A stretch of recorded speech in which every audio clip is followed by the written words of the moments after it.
Hello ways ஒரு பெரிய கோடீஸ்வரர் இளைஞ தனது வேலைக்கார பெண்ணை பக்கத்துக்காக அவனுடைய வீட்டுக்கு போறான். ஆனா அது பிறகு நடந்ததுதான் மனித குலத்தையே அழ வச்சது. சரி, என்ன நடந்தது அப்படின்றதான் இந்த வீடியோல போறோம். அது மும்பைல உள்ள மிகப்பெரிய ஒரு மலபார் ஹில் என்ற இந்த பகுதியில ஒரு பெரிய ஒரு அரண்மனை இருக்கு.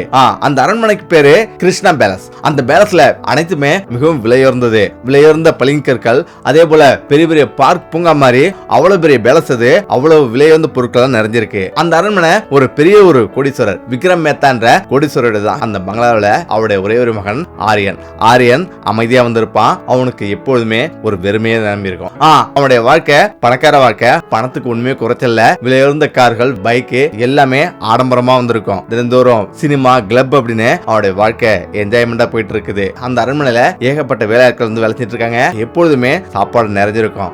அதுல வேலை செய்யற ஒரு பெண்ணு தான் கௌரி என்ற பெண்ணு. அந்த பெண்ணு ஒல்லியா 22 வயசு தான் இருக்கும். ரொம்ப அமைதியானவ. அங்குள்ள வேலைக்காரர்கள் எப்போதுமே கௌரியை பார்த்து கிண்டல் அடிப்பாங்க. ஆனாலும் கௌரி எதுக்குமே எதிர்ப்பு தெரிவிக்க மாட்டா. ரொம்ப அமைதியா சாப்பிட்டா வந்து போயிடுவா. எப்போதுமே காலைல வந்துட்டு வேலை செஞ்சுட்டு அவ சீக்கிரமே ஓடி போவா. வீட்டு வேலைக்காரங்க கேக்குறாங்க, ஏமா காலைல எப்போதும் வேகமா வர, சீக்கிரம் வேலை முடிச்சுட்டு சீக்கிரமாவே போயிடுறீ அப்படின்னு அவங்க கேக்குறாங்க. அது கௌரி எதுவுமே பேசல, ரொம்ப அமைதியா சிரிக்கிறா. இப்படியே வந்து போயிட்டு இருக்குது. எப்போதும் கௌரி வேலை செய்யும் போது அங்க விலையுயர்ந்த தங்கங்களும் பவுனும் வெள்ளி அப்படின்னு எல்லாமே திறந்தே இருக்கும். அதை திரும்பி கூட பார்க்க மாட்டா. அவளை வேலை என்னவோ அதை வந்து செஞ்சுட்டு அவ போயிட்டே இருந்திருப்பா. இப்பதான் ஒரு நாள் ஆரியனோட விலையுயர்ந்த வாட்ச் ஒண்ணு காணா போயிடுச்சு. அந்த வாட்ச் 10 லட்சம் ரூபாய். இருந்தாலும் அந்த வாட்ச் எங்க காணோம் அப்படின்னு அவன் தேடிட்டு இருக்கான். இந்த இடத்துல தான் கௌரி வந்து இந்த வாட்ச் கீழே கிடந்தது அப்படின்னு அந்த வாட்சை எடுத்து கொடுக்குறான். அதை பார்த்து ஒரு நிமிஷம் பிரமிச்சு போறான். ஏன்னா அப்பதான் முத கௌரியோட முகத்தை அவன் நேர்ல பாக்குறான். அவனுடைய முகத்துல அப்படி ஒரு பிரகாசம் இருக்குது. இப்பதான் அதை வாங்கி கட்டிக்கிறான். மறுநாள் கௌரி வந்து வேலைக்கு வரல. வீட்டோட மேனேஜரு ரொம்ப கோவப்படுறாரு. இதுக்குதான் சில வேலையாளர் எல்லாம் வந்து வச்சிருக்க கூடாது, உள்ளூர்ல ஆரம்பிச்சா இப்படிதான் வேலைக்கு வரமாட்டாங்க அப்படின்னு ரொம்ப கடுமையா வந்து பேசுறாரு. 2-3 நாளாவது, 3வது நாளும் கௌரி வந்து வரல. இப்ப அந்த மேலாளர் ரொம்ப கோவப்பட்டு அங்க எல்லாருமே கத்துறாரு. இப்ப ஆரியனும் இப்படி கேட்க ஆரம்பிக்கிறான், ஏன்னா சாப்பாடு கொஞ்சம் டிஃபரெண்டா இருக்கு, அந்த அளவுக்கு சுவை இல்லையே அப்படின்னு அவன் கேட்க ஆரம்பிக்கிறான். இப்பதான் மெதுவா வந்து ஆரியனிடம் சொல்றாரு, ஐயா இது போல அந்த வேலைக்கார பெண்ணு 2-3 நாளா வரல அப்படின்னு அவரிடம் சொல்றாரு. இப்ப அவரிடம் போன் நம்பர் கேக்குறாரு. அதே போல அவங்களுடைய அட்ரஸ் எங்க இருக்குன்னு கேக்குறாரு. ஒரு தாராவி என்ற ஒரு சேரி பகுதி தான் அவங்க இருக்கிறது. இப்ப அந்த பகுதிக்கு நாளைக்கு போயிட்டு வரலாம் அப்படின்னு அவர் வந்து நினைக்கிறாரு. இப்ப காலைல எந்திரிக்கிறாரு. எந்திரிச்ச பிறகு அவருடைய டிரைவரிடம் இது போல இன்னைக்கு தாராவிக்கு நம்ம போறோம் அப்படின்னு அவர் சொல்றாரு. இப்ப டிரைவர் ஒரு நிமிஷம் ஆச்சரியப்படுறாரு. அது ஏன் அது ஒரு சேரி பகுதி ஆச்சு அப்படின்னு அவர் யோசிக்கிறாரு. சரி அப்படின்னு அந்த பகுதிக்கு அவங்க கிளம்பி போறாங்க. இப்ப தெருவு வந்துட்டுறாங்க. சேரி பகுதினா இப்படிதான் இருக்குமான்னு நினைச்சு பார்க்க முடியாத அளவுக்கு பயங்கரமா இருக்கு. ஏன்னா அந்த பகுதி முழுவதும் சேரு சகதியுமா வீடுகள் இடிஞ்சு பயங்கர ஒரு கோலமா வந்து இருக்குது. எந்த ஒரு வீடுமே கட்டிடம் இல்ல, எல்லாமே குடிசையா அங்க தகர டாப்பா போட்டு அப்படி வந்து இருக்குது. இப்ப ஒரு கட்டத்துக்கு மேல கார் அதுக்கு மேல போக முடியாது அப்படின்னு டிரைவர் சொல்றாரு. இப்ப சரி அப்படின்னு ஆரியனும் இறங்கி நடக்கிறான். ஆரியன் அந்த சின்ன சந்து மாதிரி இருக்குது, அந்த பகுதியில் நடந்து போறான். அங்குள்ள மக்கள் எல்லாருமே ரொம்ப வயசானவங்களும் மெலிஞ்சு போயிருக்கிறாங்க. வீடு எல்லாமே தகரத்துல கட்டிருக்காங்க. அதே போல நிறைய பேர் வயசானவங்க, நோயிலவங்களா அங்க வந்து உட்கார்ந்துருக்காங்க. நிறைய சிறுவர்கள் தேர்ல வந்து விளையாடுறாங்க. இப்ப அப்படியே வந்து பார்த்துட்டு போயிட்டு இருக்கான். பயங்கரமா வாழ வருது. இப்ப இதெல்லாம் எப்படி வாழ்றாங்க அப்படின்னு மனசுக்குள்ள என்னன்னு நினைச்சிட்டு அவன் போயிட்டு இருக்கான். மனசுல கொஞ்சம் திக்குன்னு இருக்கு. இப்பதான் அங்க ஒரு வயசானவங்க இருக்காங்க. அவங்கள்ட்ட கௌரி வீடு எங்க இருக்கு அப்படின்னு அவங்க கேக்குறாங்க. இப்ப அந்த வயசானவங்க ஆரியனை மேலும் கீழே பாக்குறாங்க. ஏன்னா ஆரியம் பாக்கிறதுக்கு பணக்கார இளைஞ மாதிரி இருக்கான். இருந்தாலும் எதுக்காக கேக்குறீங்க அப்படின்னு அவங்க கேக்குறாங்க. இது போல எங்க வீட்டுல வேலை செஞ்சுட்டு இருக்காங்க அப்படின்னு அவன் சொல்றான். இந்த வீடு தான் அப்படின்னு அவன் கையை காட்டுறாங்க. அந்த வீடை பாக்குறான். அந்த வீடு பயங்கர அலங்கோலமா இருக்குது. அதாவது அது வீடுன்னு சொல்ல முடியாது. அதுல துணியாலான கதவு, முடுக்கு விழுந்த பாத்திரம் அப்படின்னு பாக்கிறதுக்கு அந்த குடிசை மோசமா இருக்குது. இப்பதான் அந்த குடிசையில அந்த துணியை விலகிட்டு பாக்குறான். இப்ப அவனுக்கு பயங்கரமான ஒரு அதிர்ச்சி. ஏன்னா அங்க ஒரு வயசானவங்க எலும்பு தோலுமா அப்படியே வந்து படுத்து கிடக்குறாங்க. நோயுற்றவங்க மாதிரி படுத்திருக்காங்க. இப்ப அதை பார்த்து ஒரு நிமிஷம் உறைஞ்சு போறான். இப்ப அந்த வயசானவங்க தண்ணி அப்படின்னு கேக்குறாங்க. இப்ப ஆரியன் ஒரு நிமிஷம் அவன் வீட்டுல யாருமே இல்லைன்னு பார்த்துட்டு வெளில வந்து போறான். உடனடியா கொஞ்சம் தண்ணி வந்து வாங்கிட்டு வரான். அவங்களுக்கு வந்து கொடுக்குறான். இப்ப அவங்களும் தண்ணியை கொடுத்துட்டு ஒரு நிமிஷம் அமைதியா வந்து இருக்கிறாங்க. இந்த இடத்துல திரும்பி பாக்குறான். இப்ப அவனுக்கு பயங்கர அதிர்ச்சி. கௌரி வந்து நின்று இருக்கிறான். இப்ப கௌரி அவ கையில வந்து மருந்து டப்பாவோட அவன் நின்று இருக்கிறா. இப்ப ஆரியனை பார்த்து அவ எதுவுமே பேசல.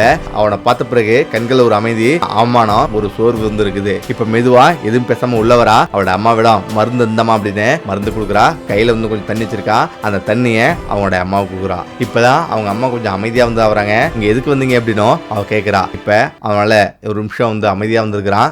ஏன் 2 நாளா வேலைக்கு வரல அப்படின்னு அவன் வந்து கேக்குறான். அவன் எதுவுமே பேசல, ரொம்ப அமைதியா இருக்கிறான். அம்மாவுக்கு உடம்பு சரியில்லை அப்படின்னு சொல்றா. அவளுடைய பதில் குறுகியதா இருக்கு.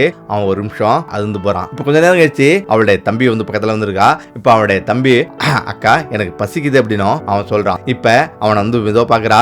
கொஞ்சம் பொருள் சாப்பாடு சமைக்கிறேன் அப்படின்னும் அவன் சொல்றா. இப்ப ஆரியன் சுத்த வந்து பாக்குறான். அந்த வீட்டுல உணவு எதுவும் இல்லை அப்படின்றத அவன் உணர்றான். எல்லாமே காலியா தான் இருக்கு. ஆரியன் உணர்ந்துகிட்டு பாக்கெட்ல இருந்து கொஞ்சம் பணத்தை எடுத்து, இந்தாங்க உணவு வாங்கிட்டு வாங்க அப்படின்னும் அவ சொல்றா. உடனே அவ கையை நீட்டுறா. எங்களுக்கு தேவையில்ல. இப்ப அந்த பணத்தை தொடர்றது கூட தவறு என்பது போல கையை வந்து காட்டுறா. இல்ல சார், நான் பாத்துக்கிறேன். அவரது குரல்ல ஒரு பணிவு இருந்தது. ஆனா சுயமரியாதையும் கூட இருந்தது. மிகவும் வலுவா இருந்தது. ஆரியன் முதலா அவளை புரிஞ்சுக்கிட்டான். இல்ல பரவாயில்ல, இதை எடுத்துக்கணும்னு சொல்றான். அவளுடைய கண்கள்ல கண்ணீர் தளம்புது. வேணாம்னு சொல்றா.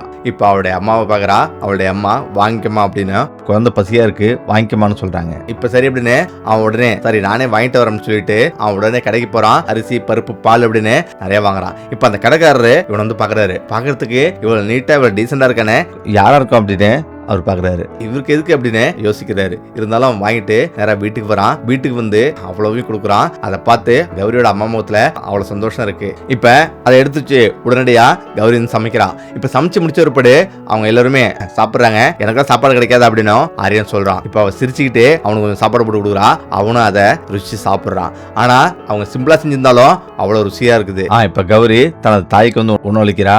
இப்ப அதுக்கு பிறகு தனது சகோதரனுக்கு உணவளிச்சுட்டு அவ சாப்பிடுறா. கடைசியில தான் அவ சாப்பிடுறான். ஆரியன் கேட்கறான், ஏன் நீங்க முன்னாடி சாப்பிடல அப்படின்னும் அவன் கேட்கறான். இவங்க வயிற்ற நிரப்பாம நான் எப்படி நிரப்ப முடியும் அப்படின்னும் அவ சொல்றா. இதை கேட்டதும் ஆரியன் உள்ளுக்குள்ள ஏதோ ஒண்ணு நடுங்குது. அவ திடீர்னு இப்படி உணர்றாரு. இந்த சிறிய குடிசைகளை வசிக்கும் மக்கள் உள்ளத்துல மிகவும் பணக்காரர்களாக இருக்காங்க. ஏன்னா ஒருவர் மீது இன்னொருவர் உண்மையான அன்பு இருக்கு. அவர் மெதுவா வெளியே வர ஆரம்பிக்கிறாரு.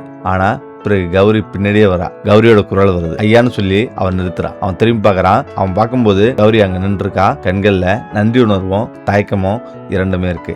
அவன் மெதுவா சொல்றா, இன்னைக்கு நீங்க வந்திருக்கலனா ஒருவேளை அவன் மேற்கொண்டு பேச முடியாம குரல் தடுமாறுது. அவ பேசி முடிக்கிறா. ஆரியன் எதுவுமே சொல்லல. அவன் அமைதியா வெளியே நடக்கிறான். ஆனா வெளியேறும்போது இன்னைக்கு அவனுடைய வாழ்க்கையின் திசையே மாறி இருந்தது.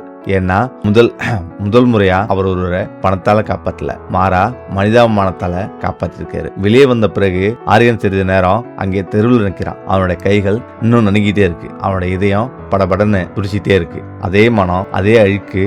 ஆனா இப்போது அவனுக்கு அப்படி எதுவுமே தோணல. இது எல்லாமே வரும்போது உணர்ந்தான். ஆனா தற்போது எல்லாவற்றிலும் அவனால அவங்களுடைய வழியை காண முடிஞ்சது. அவன் காரை அடைஞ்சு கதவை திறக்கிறான். அவன் உட்கார்றதுக்கு முன்னாடி திரும்பி குறுகிய தெருவை நோக்கி பாக்குறான். அந்த குடிசை இருந்த இடம் தனக்காக ஒருவர் அங்க இருக்கிறது போல அவன் உணர்றான்.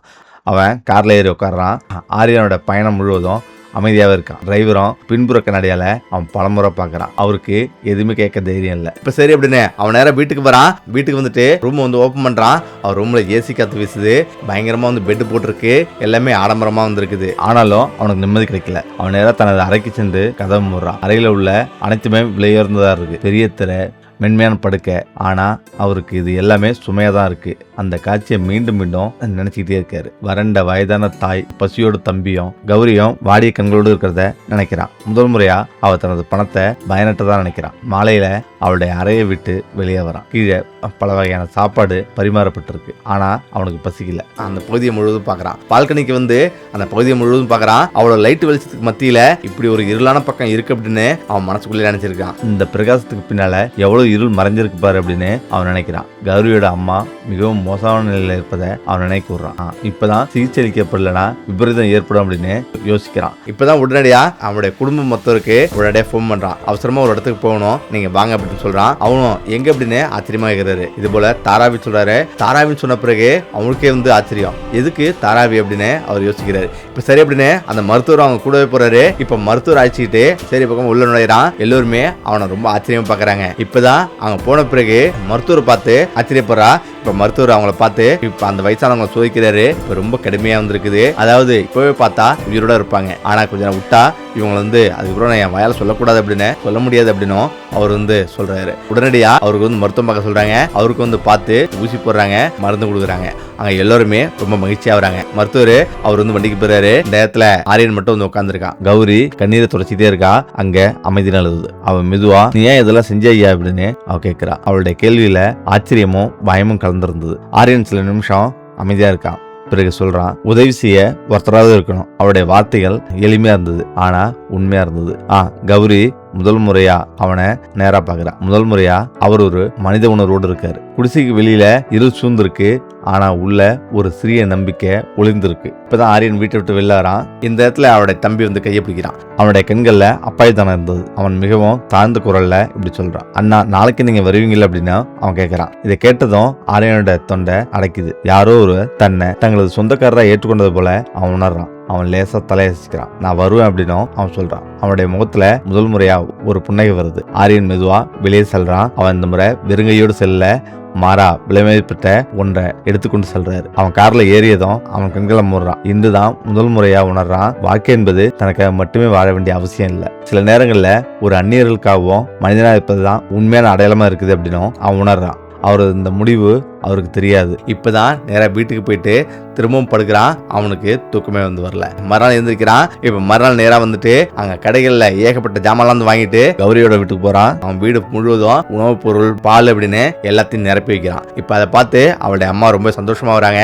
ஆனா அதே நேரத்துல ஊருக்கு வெளியில எல்லோரும் இப்படி பேசிக்கிறாங்க, ஒரு பெரிய ஒரு பணக்காரனை அந்த பெண்ணு மயக்கிட்டா அப்படின்னு எல்லோரும் பேசிக்கிறாங்க. அவளுக்கு ரொம்ப அவமானமாயிடுது. இந்த இடத்துல தான் இதுக்கு மேல நீங்க வராதிங்க அப்படின்னும் அவள் சொல்றா. இப்பதான் அவளுடைய அம்மா சொல்றாங்க, ஊர்ல 1000 பேர் 1000 சொல்லிட்டோம், ஆனா பசிக்கிறவங்களுக்கு சாப்பாடு கொடுக்குறவங்கள அந்த மாதிரி ஒரு வார்த்தை சொல்லக்கூடாது அப்படின்னும் அவங்க சொல்றா. அவங்க தான் தெய்வத்துக்கு சமமானவங்க அப்படின்னும் அவங்க சொல்றாங்க. கொஞ்ச நேரம் கழிச்சு திரும்பி பாக்குறா. பக்கத்துல ஒரு போட்டோ வந்து மாட்டு இருக்கு. அந்த போட்டோல உள்ளவர் யார் அப்படின்னு அவன் வந்து கேட்கறான். இப்பதான் என்னுடைய அப்பா 2 வருஷத்துக்கு முன்னாடி இறந்துட்டாரு அப்படின்னு அவன் சொல்றான். இப்பதான் அவனுக்கு எல்லாமே புரியுது. அதாவது ஏழ்மையான உள்ளவங்க அப்பா இறந்துட்டாங்க, இப்ப கௌரிட்ட தான் முழு குடும்பம் பொறுப்பும் வந்து போயிருக்கு. அதனாலதான் அவ இவ்வளவு கஷ்டப்படுறாங்க, அம்மாவும் நோய்வாய்ப்பட்டிருக்காங்க அப்படின்றத அவன் புரிஞ்சுக்கிறான். இப்ப நேரா வந்து வீட்டுக்கு வரான். தினந்தோறும் அவளுடைய வீட்டுக்கு போறது, அங்க வந்து உட்கார்ந்து இருக்கிறது, அந்த திருமணுக்கு வந்து எல்லாமே சொல்லி தரது, அவங்களுக்கு தேவையான அனைத்துமே வந்து செய்யறது அப்படின்னு இப்படியே வந்து போயிட்டு இருக்கு. இப்பதான் ஒரு நாள் அவருடைய அப்பா வந்து அவனை கூப்பிட்டு கேக்குறாரு, எங்க நீ போற, என்ன பண்ற அப்படின்னு அவர் வந்து கேக்குறாரு. இப்பதான் அவன் சொல்றான், தாராவில ஒரு ஏழ்மையான குடும்பம் இருக்கு, அதுதான் நம்ம வீட்டுல வேலை செஞ்சு அந்த பொண்ணு, அந்த குடும்பத்துக்கு நான் உதவி பண்றேன் அப்படின்னு